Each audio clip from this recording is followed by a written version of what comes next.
Olá, meus amigos. Deus abençoe a todos vocês. Graças a Deus. Então, nós vamos ter hoje o segundo sinal da volta de Jesus e do fim dos tempos.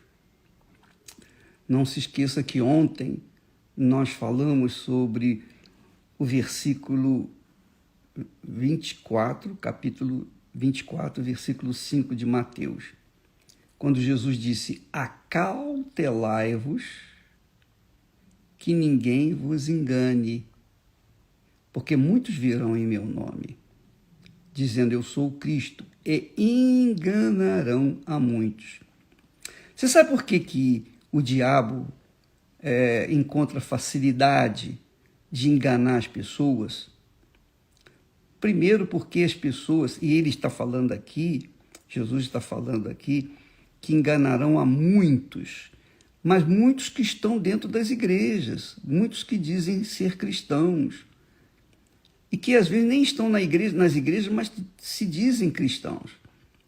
Então o diabo engana muitos cristãos, por quê? Porque muitos cristãos usam a fé com emoção, com sentimento. Quando você usa a sua fé com o coração, é óbvio que você vai ser enganada pela sua própria fé. Você verifica, por exemplo, um exemplo claro disso. Você vai na igreja, você vem na igreja, mesmo na Igreja Universal, e você sente uma emoção, você sente um sentimento bom, agradável, você chora, você se sente muito bem. Mas depois, quando você sai, quando vai enfrentar as lutas do dia a dia, você derrete. Você se desfaz. Por quê?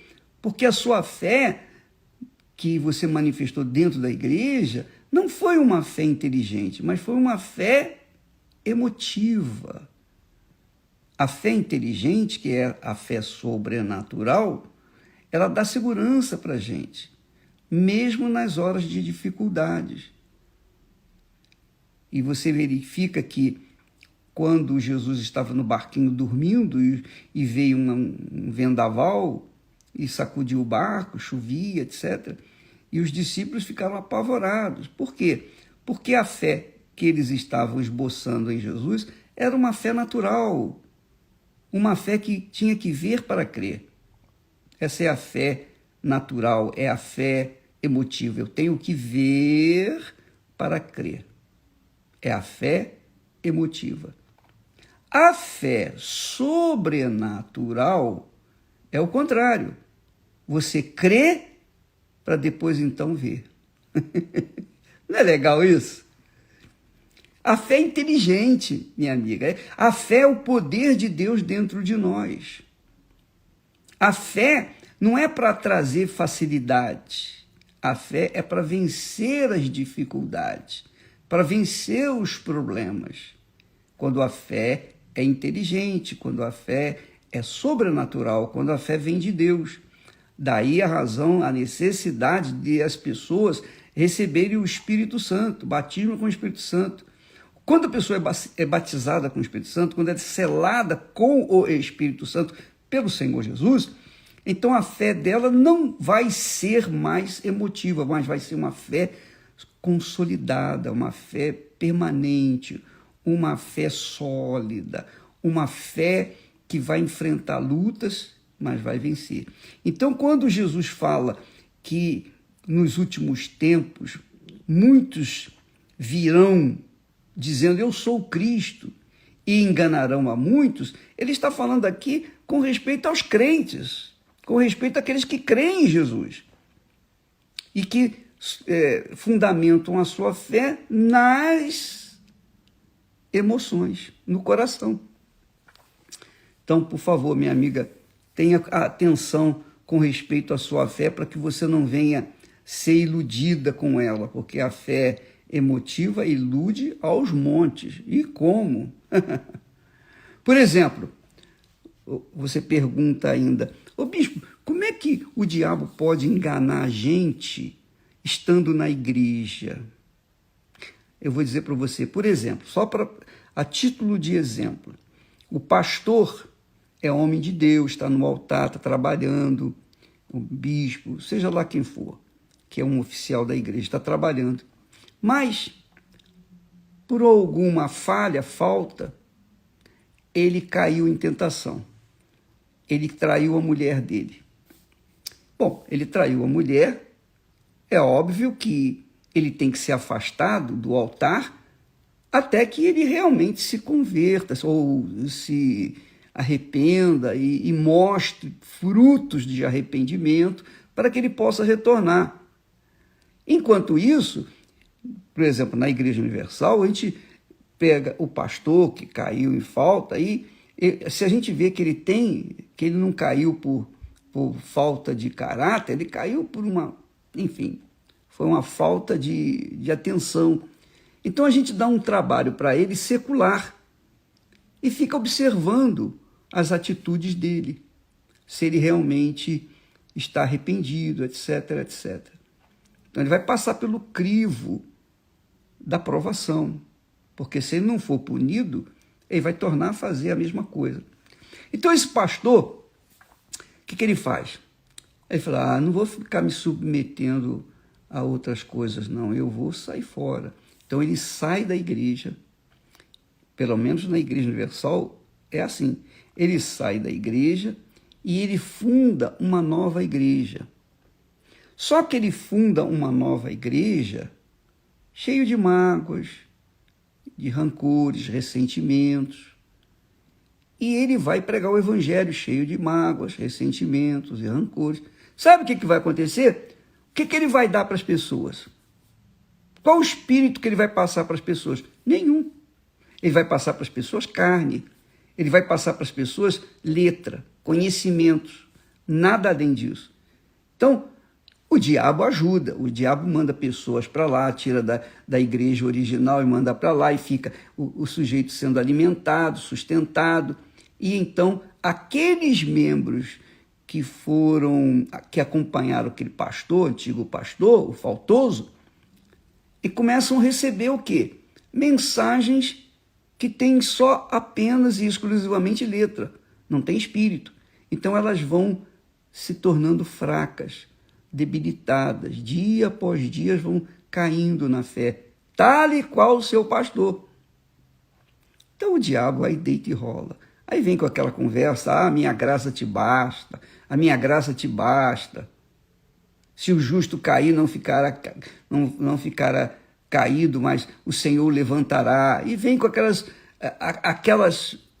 aqueles versículos para se animar. Só que não é a palavra de Deus por completa, não é inteira a palavra de Deus. A mensagem é muito maior do que essa. Então as pessoas ficam debilitadas, enfraquecidas, enganadas, mesmo dentro das igrejas, que é o que está acontecendo, tem acontecido muito. Inclusive, você que está nos assistindo aí agora, se for uma dessas pessoas, você é aquela criatura que saiu da igreja porque fulano fez cara feia para você, o bispo passou, não te cumprimentou, aquelas bobeiras de crianças, né? Aí, minha amiga, você está perdendo o seu tempo. Você está se deixando levar por uma ideia de alguém que veio e suscitou em você a dúvida, o medo e preocupação, e você então saiu fora. Jesus disse, muitos são chamados, poucos escolhidos. Não se esqueça disso. Então o engano o diabo usa o pastor, aquele suposto pastor, para levar uma mensagem que não venha ao encontro da necessidade das pessoas. Vamos seguir em frente. Então esse é um dos enganos. E o pior sinal, o sinal mais evidente, melhor dizendo, é o engano. Jesus começa falando do engano e fala 2 vezes com respeito ao engano. Acautelai-vos dos falsos mestres, dos falsos pastores, dos falsos profetas, porque muitos virão em meu nome e enganarão a muitos. E foi assim que começou lá no Jardim do Éden. Eva foi enganada pela serpente. Adão não, Adão caiu conscientemente, mas Eva foi enganada. Pode verificar lá. Bom, para não ficar só nesse assunto, vamos ao segundo sinal.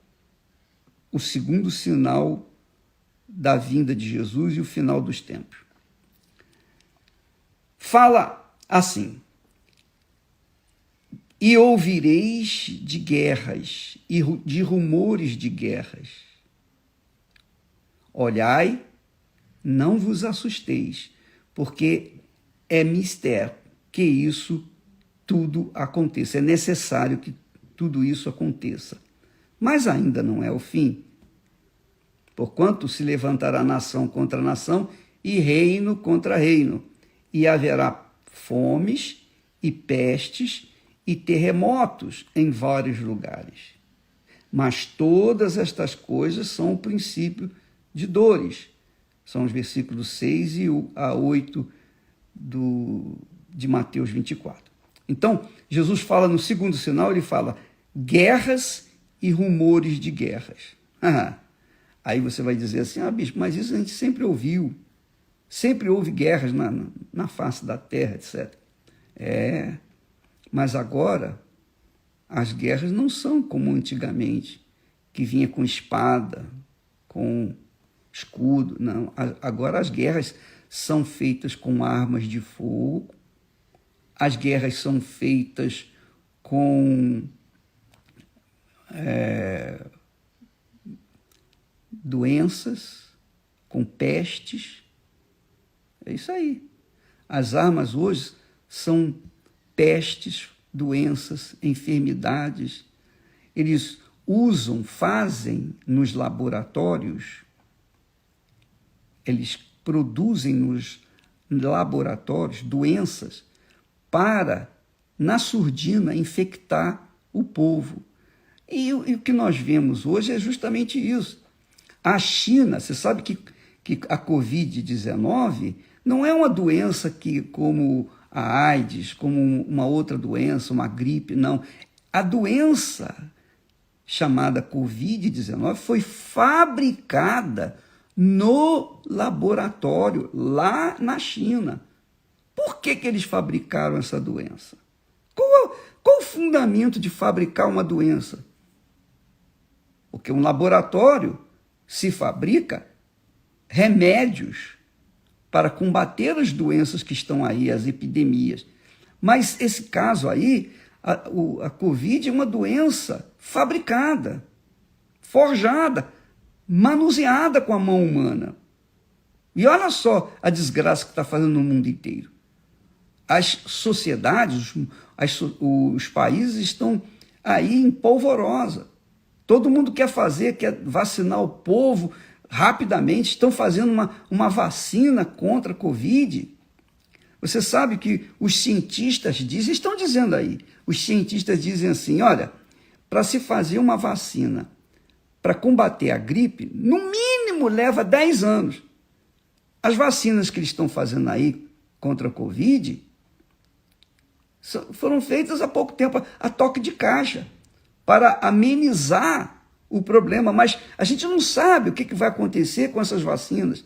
As pessoas vão tomar essas vacinas, a gente não sabe o que vai acontecer. Ninguém sabe, nem os cientistas sabem. Por quê? Porque essa doença, ela tem uma mutação, ela se transforma, porque ela foi criada, ela foi inventada dentro de um laboratório.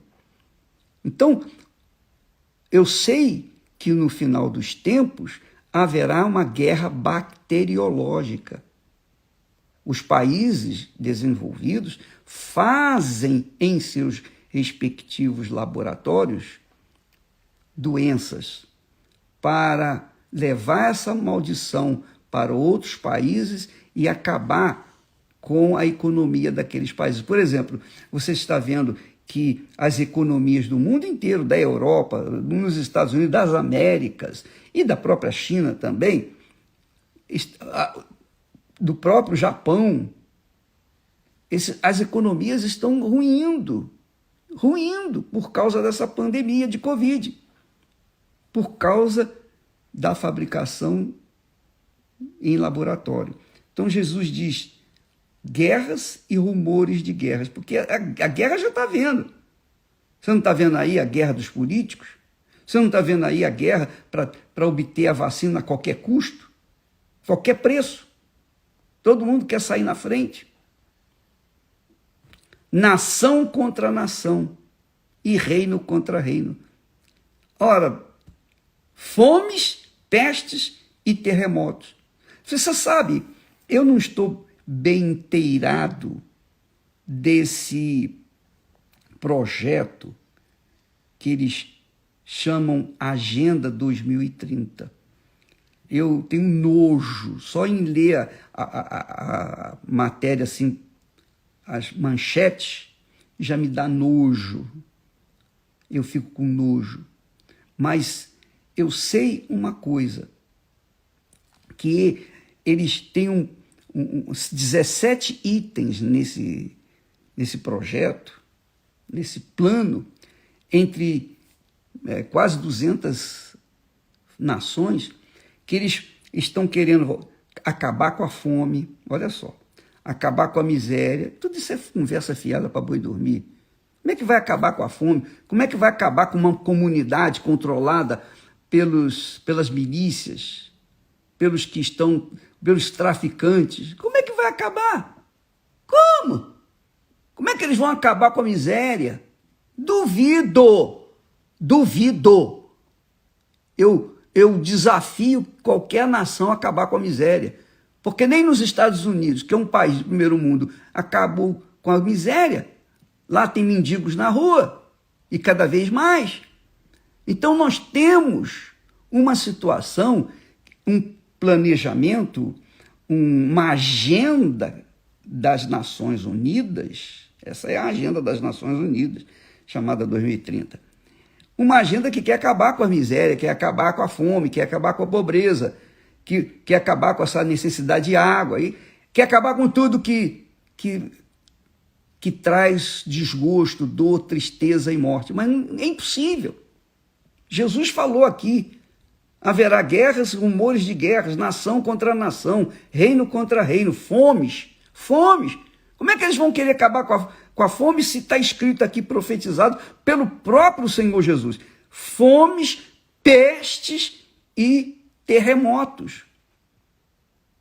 Não, minha amiga, meu amigo, você verifica, se você lê o texto original, está aqui na Bíblia, na nossa Bíblia, a Bíblia fiel é uma das mais apuradas que tem. Mas existem outras Bíblias, tem a Bíblia católica, tem a Bíblia espírita, tem a Bíblia evangélica, tem a Bíblia, enfim, muitas Bíblias.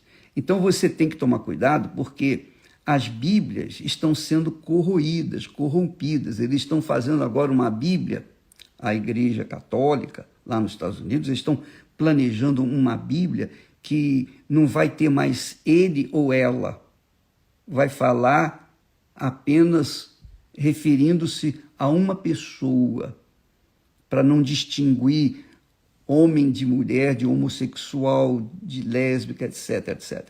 Então, eles querem criar um Deus que não seja chamado de ele, porque Deus poderia ser uma mulher, segundo esse pessoal. Então, nós verificamos que eles estão fazendo Bíblias assim. E eu não sei quando é que vão lançar, mas já deve estar lançando por aí. Então, a Bíblia que nós adotamos, nós custamos a achar a Bíblia que mais se adequa à nossa fé, é a Bíblia fiel. É uma linguagem um tanto assim difícil, não é tão fácil, mas é uma linguagem de Deus, é a linguagem mais apurada que tem. Então, às vezes, você encontra palavras, por exemplo, aqui na nossa Bíblia, eu leio essa Bíblia fiel, Jesus diz assim: e ouvireis de guerras e de rumores de guerras. Olhai, não vos assusteis, porque é mistério. É mistério, ou é necessário. Aqui na Bíblia nossa, é mistério. É mistério. que isso tudo aconteça. Quer dizer, é necessário que isso tudo aconteça. Então, nas Bíblias mais modernas, eles botam é necessário. Quer dizer, pouco a pouco vão mudando as palavras e tirando, às vezes, do contexto. Aqui não é o caso, mas há textos aí, em outras Bíblias, que tiram completamente o contexto daquilo que está escrito, dos originais. Então, você tem que tomar muito cuidado para não se deixar levar por uma palavra que não condiz com a verdade. Então, o segundo sinal, guerras e rumores de guerra. Todo dia você vê isso. Nação contra nação e reino contra reino. A partir do momento que existe o partido político da esquerda, existe o da direita, o do meio, centro, etc. E esses partidos, dentro dos países, eles se mordem, eles se degradeiam, eles se conflitam. Mas não só os partidos dos países, mas nos outros países também acontece assim. Como acontece aqui no Brasil, existem outros países que fazem a mesma coisa. Então, quando um país como o Brasil, que tem uma esquerda dominando, essa esquerda une-se com a esquerda do Peru, de Cuba,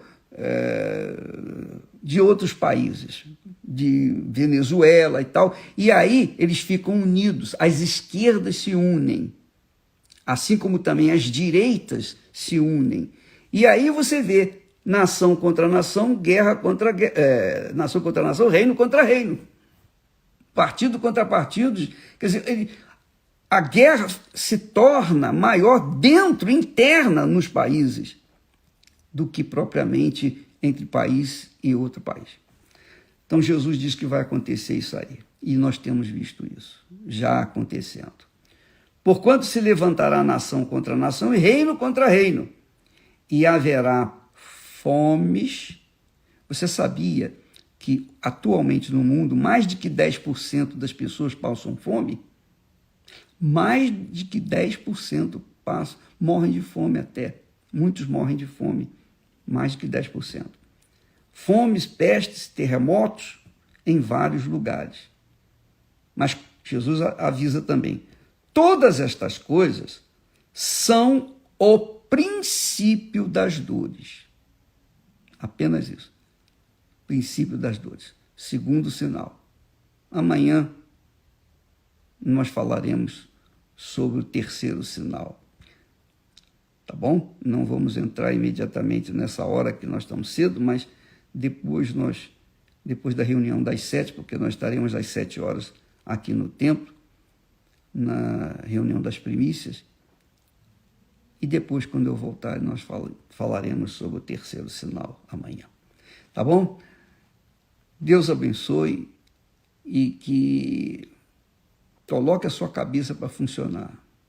Não se esqueça que a fé de Deus, a fé sobrenatural, é inteligente. Ela não trabalha com o coração, ela trabalha com a cabeça, com a razão, com o pensamento. E se você pensa, pesa e avalia, você é uma pessoa inteligente. E você há de pesar as palavras de Deus e então tirar proveito para si, fazendo a melhor escolha para a sua vida. Então, quem vive pela fé na palavra de Deus é inteligente porque não toma atitude de acordo com o coração, mas de acordo com a razão. Deus abençoe em nome do Senhor Jesus. Amém.